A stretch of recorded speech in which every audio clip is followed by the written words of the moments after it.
Kamusta mga brad? Isa-isayin natin ang 10 pinakamisteryosong lugar sa buong mundo na siguradong karamihan dito ngayon mo palang malalaman. Kung bago ka lang sa aking channel, huwag kalimutang i-click ang subscribe button at notification bell para updated ka sa mga kwento at trivia na gaya nito. Let's go! Maraming lugar sa buong mundo ang sobrang mahiwaga. Marami sa mga tao sigurado ngayon lang narinig ang tungkol sa lugar na ito at mangilan-ngilan lang talaga ang napapadpad at nakakasaksi na nakakakilabot na hindi may paliwanag na bagay na naranasan nila sa mga lugar na to. Ngayon, isa-isayin natin ang 10 pinakamisteryosong lugar sa buong mundo. Number 10. Bermuda Triangle sa Atlantic Ocean. Ang Devil's Triangle o Bermuda Triangle ay isa sa pinakamisteryosong lugar sa buong mundo. Matatagpuan ito sa southeastern coast ng US sa Atlantic Ocean sa pagitan ng Bermuda, Florida at Puerto Rico. Ang buong region na ito ay nababalutan ng misteryo at ng mga kaso ng bigla ang pagkawala ng mga eroplano at mga barko. Sinasabi na mayroong malakas na magnet sa loob ng triangle na siyang umahatak sa mga barko at eroplano papailalim sa dagat. Maraming nagsasabi na hinihigop ang mga sasakyang pandagat at eroplano ng tropical cyclones. Ang term na Bermuda Triangle ay unang ginamit ni Vincent Gaddis noong 1964 para sa kanyang pinablish na article. Sa paglipas ng panahon, marami na ang naging kaso ng biglaang pagkawala ng mga eroplano at barko sa loob ng Bermuda Triangle. Ang area ng tinaguriang Devil's Triangle ay may sukat ng mahigit 1.5 million square miles. Gayunpaman, mas marami pa ring mga turista ang nag-e-enjoy na pumasyal sa lugar kaysa mag-alala sa iwagan na mayroon dito. Number 9. Danakil sa Ethiopia. Ang Danakil ay matatagpuan sa North Africa. Ang parte ng lugar na ito ay itinuturing na misteryo. Ang lugar kasing ito ay kakaiba. Pag bumisita ka rito ay parang nasa ibang planeta. Isa ito sa tinaguriang pinakamainit at pinakatuyot na lugar sa buong mundo dahil sa napakababa ng lugar na to. Ang average temperature nito ay consistent na naglalaro lang sa 35 degrees Celsius sa buong taon. Ang lugar na to ay kilala sa tawag na Danakil Depression. Sa lugar na to may kita ang ilang bahagi ng lupa na may lumalabas na apoy. At ang kumukulong lava ay may kitang nagkalat sa buong area nito. Pinaniniwalaan ng mga eksperto na pagkaraan ng ilang milyong taon, ang Danakil Depression ay tuluyan ng magiging malalim na butas at mapupuno ito ng tubig dagat. Number 8. San Luis Valley sa Colorado.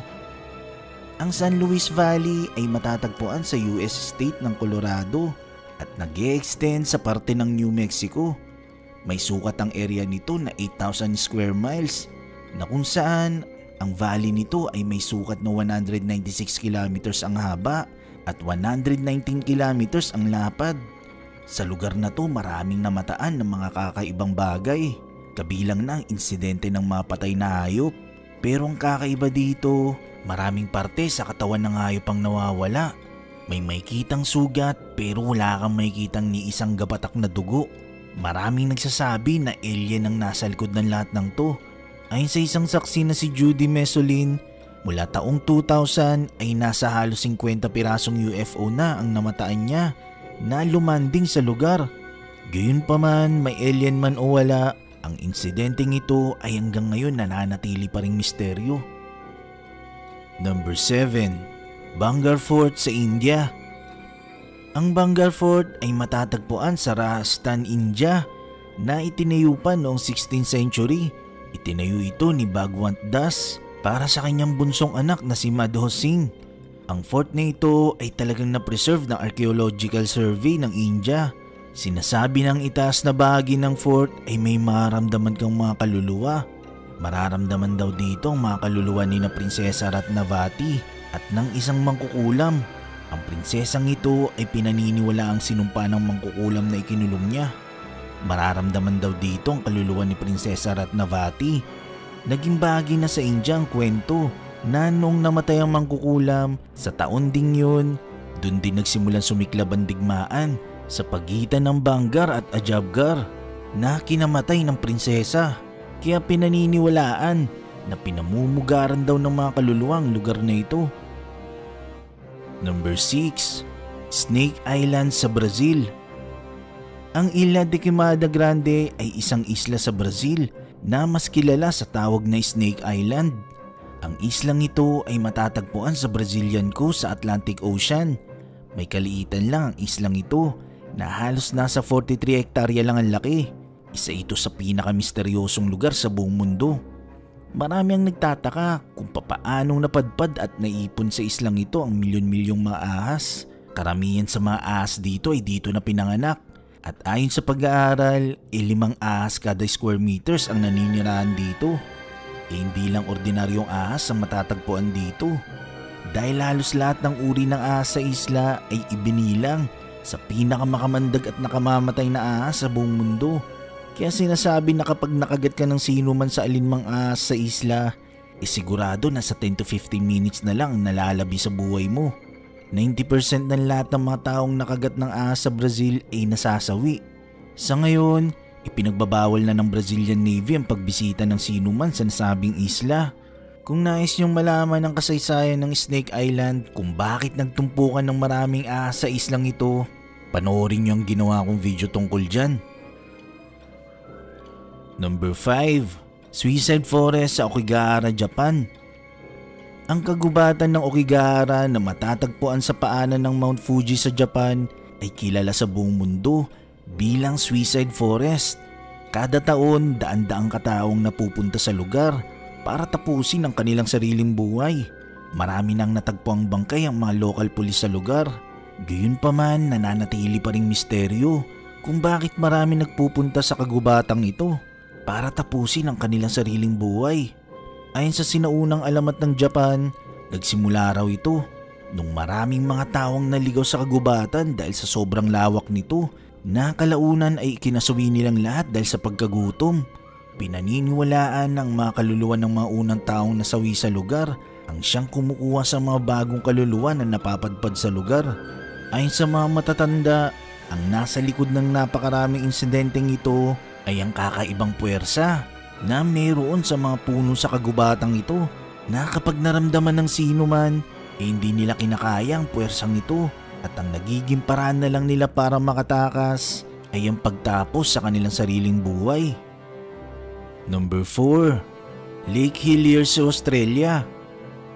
Ang Lake Hillier ay isang misteryosong lawa dahil sa kulay ng tubig nito na bubblegum pink. Maraming mga isdang naninirahan sa lawang ito at ligtas naman siyang languyan, bagamat ang mga turista ay pinagbabawal na lumusong sa tubig. Sa mahabang panahon, walang nakakaalam sa mga taga rito kung bakit kulay pink ang kulay ng tubig dito. Gayunpaman, natuklasan ng mga researchers na ang kakaibang kulay ng lawa ay likha ng algae, halobacteria at ibang microbes. Bukod dito, ang Lake Hillier ay sobrang alat na kasing alat ng tubig sa Dead Sea sa Israel. Number 3. Magnetic Hills sa India. Ang 30 kilometers na kalsada mula Leh City ay kakaiba dahil bagamat pababa ang itsura ng kalsada, ipabaligtad naman ang gravitation nito. Kaya ang lugar ay tinawag na Magnetic Hill na dinadayo ng maraming turista para lang masaksihan ang natural phenomenon na ito. Tinatawag din dito ng iba na Mystery Hill o Gravity Hill. Kaya kasi nitong atakin pa ahon ng masasakyan. Number 2. Dortuel sa Turkmenistan. Ang Dortuel o mas kilala sa tawag na Gates of Hell ay isang malaking butas sa lupa na tuloy-tuloy na lumiliyab sa loob nito. Ang pagliyab ng butas o crater ay pinaniniwala ang nangyari matapos madiskubre ng Soviet geologist na nagtataglay ng methane gas ang lugar. Dahil doon, sinadya nila itong paliyabin para maiwasan ang pagkalat ng methane gas. Ang crater nito ay may diameter na 69 meters at may lalim na aabot ng 30 meters. Number 1. Island of Dals sa Mexico. Ang Island of Dals ay matatagpuan 2 oras ang layo mula sa Mexico City. Isa ito sa pinakamagandang tourist spot sa lugar pero nababalutan ng hiwaga.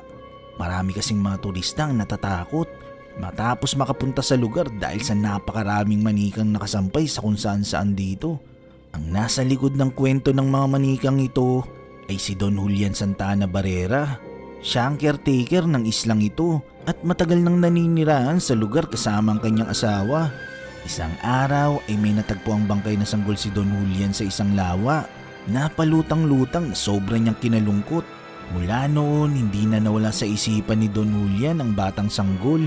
Kaya noong minsang nakita ito ng manika na palutang-lutang sa kanal, kinuha niya ito at sinabit sa isang puno sa paniniwalang magpapakalma ito at magbibigay ng katahimikan sa kaluluwa ng sanggol. Pero naisip niya na hindi sapat ang isang manika para sa ikatatahimik ng kaluluwa ng bata. Kaya naman nagpatuloy siyang mangalkal sa mga basuran at kanal para humanap ng manikang naagos. Sa loob ng 5 dekadang pangungulekta hanggang sa kanyang pagpanaw, halos lahat ng puno sa isla ay nasabitan niya ng mga manika.